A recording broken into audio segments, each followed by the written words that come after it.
Oh wow, these graphics are amazing. They're almost lifelike. But it's oddly bland in the color department. No. What happened? These graphics, they got You're gonna knock him dead at the Veterans Hall. worse. Fallout 4 is an open world role-playing first and or third person shooter and city builder released for the PlayStation 4, Xbox One, and PC in the year of our Lord 2015. It is the 7th installment in the Fallout series, 8th if you want to count Fallout Shelter, but yet it is only Fallout 4. Hey, if Grand Theft Auto can do it, so can Fallout. This character creator is pretty in-depth.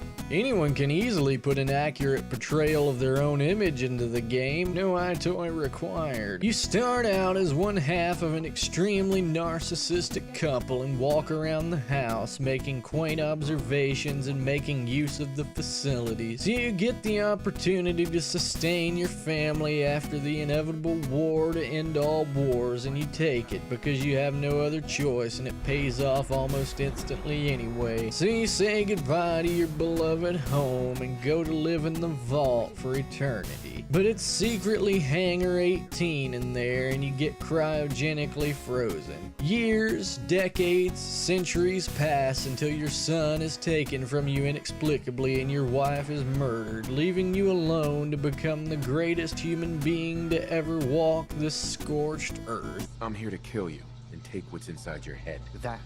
Oh, really?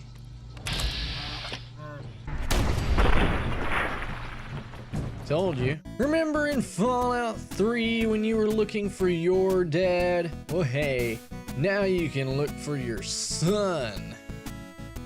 Innovation. The Fallout series has long been known for letting its players choose the paths of their characters and make them into either righteous crusaders or vicious bringers of death. But this is strangely absent in Fallout 4. You're John or Jane Smith, the goobery good guy who lost his or her son, and you are happy to help anybody in need as you constantly get distracted from what seems to be your only purpose in life. It took me a while to get over the disappointment of absolutely having to be this kind of character, but once I did, I was at least able to start enjoying the game for what it was, rather than what I thought it should have been. Mama Murphy, can you please talk faster? I wonder if she's a direct descendant of Papa Murphy. She could have had a take and bake pizza empire if this whole apocalypse thing hadn't happened. Okay, Mama Mia, can you just finish your sentence? Alright. Okay, I'll build you a chair. There you go. The story is lackluster, but I feel like it's mainly because of Lionhead's decision to go with a fully voiced player character with clearly defined static traits. This might not be such a huge problem if they didn't give you the illusion of choice in your conversations. The biggest decisions you will ever get to make involve whether or not to be sarcastic, which is always a great option. And it just seems to me like the sort of story they wanted to tell would have been better suited to a game that's much more scripted than this. Level 1. Fred must paint the wall. The gameplay is largely unchanged from previous games in the series. You shoot, whack, and move about in very much the same way as you'd expect from a Fallout game. One huge change does come in the form of perks. The skills of previous games are gone in favor of a system that's focused on perks and the base stats, but it works just fine despite a lot of fears going into it. There's also the overhauled crafting system and the closely related settlement building.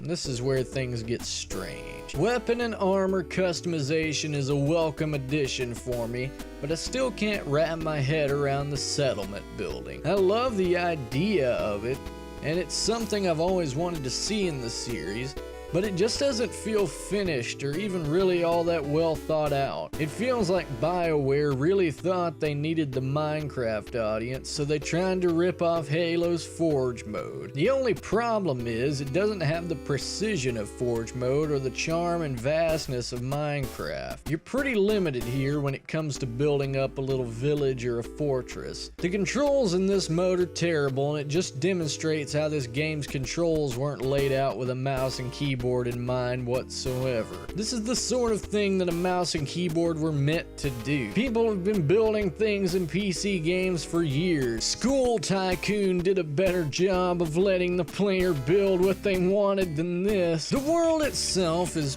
pretty interesting and enjoyable, though it took me a while to realize this. The early sections of the game are boring. There's just nothing around. I played this game for 5 hours just trying to find something to do. All I found were buildings full of skeletons and stuffed bears that are supposed to pass for content, and empty desk upon empty desk. But wait, in the basement there's a safe you have to unlock that holds the sacred treasure of a pipe rifle, 3 caps, and duct tape. Wow, great. Throw those in the pile. Once I moved beyond the upper portion of the map, though, I started to see that there was a lot more to the world, at least. The starting areas felt like Fallout 3 in all of its emptiness. The rest of the map feels closer to the denser New Vegas, especially once you find your way into the city. There are definitely some cool locations to see here. There's a beached ship commanded by robots, a city built within a baseball stadium, and while I did complain about emptiness, the glowing sea is pretty cool to wander around in. And at least it's only a particular section of the map as opposed to the entire thing.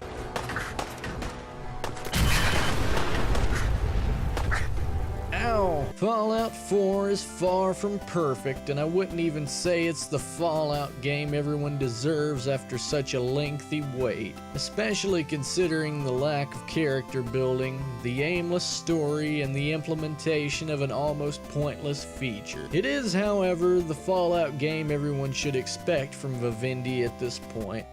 And if you take the time to really explore the world, it should definitely keep you busy for quite a while with all its content. It's not a bad game, it's not a great game, it's just pretty good.